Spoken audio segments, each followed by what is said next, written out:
നമസ്കാരം. എന്നെന്നും ജനപ്രിയ നായകൻ ആരെന്ന് ചോദിച്ചാൽ മലയാള സിനിമാ പ്രേമികൾക്ക് ഒരൊറ്റ ഉത്തരമേ ഉണ്ടാകും: ദിലീപ്.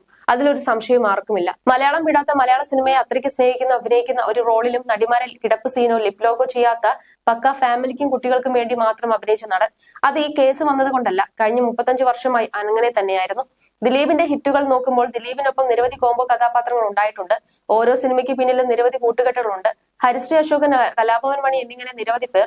അതിൽ ദിലീപ് സലീം കുമാർ കോംബോ എന്നും പ്രേക്ഷകരെ ചിരിപ്പിച്ച് കയ്യടി നേടിയ കോംബോയാണ്.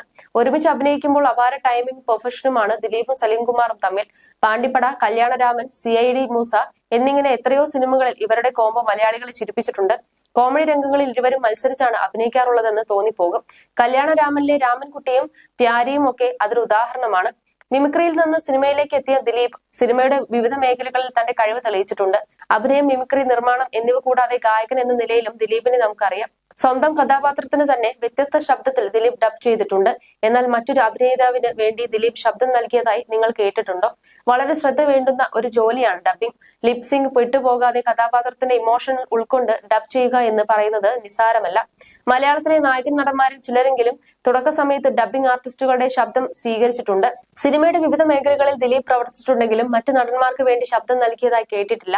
എന്നാൽ സലീം കുമാറിന് വേണ്ടി ദിലീപ് ശബ്ദം നൽകിയതായാണ് പറയുന്നത്. 17 വർഷം മുൻപ് ഇരുവരും ഒരുമിച്ച് അഭിനയിച്ച ചിത്രത്തിലാണ് സലീം കുമാറിന് ശബ്ദം നൽകിയത് എന്നാണ് റിപ്പോർട്ട്. ഒരു മുഴുനീള കഥാപാത്രത്തിന് വേണ്ടിയല്ല ദിലീപ് ശബ്ദം നൽകിയത്, നീണ്ട ഡയലോഗുമല്ല. 2008 റിലീസ് ചെയ്ത ക്രേസി ഗോപാലൻ എന്ന ചിത്രത്തിൽ ദിലീപിന്റെ സുഹൃത്തായാണ് സലീം കുമാർ എത്തുന്നത്. ഈ ചിത്രത്തിൽ ദിലീപ് സലീം കുമാറിന് ശബ്ദം നൽകിയതായാണ് വിവരം. ചിത്രത്തിൽ ഇരുവരും മോഷ്ടാക്കളായാണ് എത്തുന്നത്. ഇതിൽ ദിലീപും സലീം കുമാറും ബാങ്ക് മോഷണം നടത്താൻ പോകുന്ന രംഗമുണ്ട്. ഇവിടെ സലീം കുമാറിനോട് ദിലീപ് ഇരുട്ടിലെ നേർത്ത വെളിച്ചത്തിൽ സംസാരിക്കുന്ന സീനുണ്ട്. അത് നമ്മുടെ നിഴലാണ്. സലീം കുമാർ പറയുന്ന ഭാഗം ദിലീപാണ് പറയുന്നത് എന്നാണ് റിപ്പോർട്ട്. പവി കെയർടേക്കറാണ് ദിലീപിന്റെ ഒടുവിൽ പുറത്തിറങ്ങിയ സിനിമ കാര്യമായി ശ്രദ്ധിക്കപ്പെട്ടില്ല. ദിലീപിന്റെ പുതിയ സിനിമകൾക്കായി കാത്തിരിക്കുകയാണ് ആരാധകർ. പതിവ് ശൈലികളിൽ വരുന്ന സിനിമകൾ പ്രേക്ഷകർ സ്വീകരിക്കാതെയായി. ഇതിനിടെ വന്ന വിവാദങ്ങൾ ദിലീപിനെ കാര്യമായി ബാധിച്ചു. അടുത്ത കാലത്താണ് നടൻ കരിയറിൽ വീണ്ടും സജീവമായി തുടങ്ങിയത്. പക്ഷെ നടന്റെ ഒരു ഹിറ്റ് സിനിമ പുറത്തിറങ്ങിയിട്ട് ഏറെ കാലമായി. ശക്തമായി തിരിച്ചുവരവിനുള്ള ശ്രമത്തിലാണ് ദിലീപ്. വർഷങ്ങളായി സ്ക്രീനിൽ നിറഞ്ഞു നിൽക്കുന്ന അദ്ദേഹം എത്തുന്നത് മിമിക്രിയിലൂടെയാണ്. കേരളത്തിലെ ഏതൊരു സിനിമാ പ്രേമിക്കും അറിയുന്ന കഥയാണ് ദിലീപിന്റെ യാത്ര. 56-കാരനായ ദിലീപിന്റെ സിനിമാ യാത്ര അത്ര സുഖമുള്ളതായിരുന്നില്ല.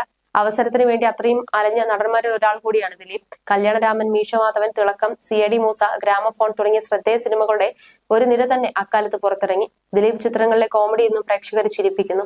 ഒരു ഘട്ടത്തിൽ താരത്തിന്റെ ഗ്രാഫ് താഴ്ന്നു. 2000 മുതൽ 2012 വരെയുള്ള കാലഘട്ടങ്ങളിൽ ദിലീപ് ചിത്രങ്ങൾ ബോക്സ് ഓഫീസിൽ തിളങ്ങിയിരുന്നു. കുട്ടികളുടെയും കുടുംബ പ്രേക്ഷകരുടെയും ആദ്യ ചോയ്സ് ദിലീപ് സിനിമകളായിരുന്നു.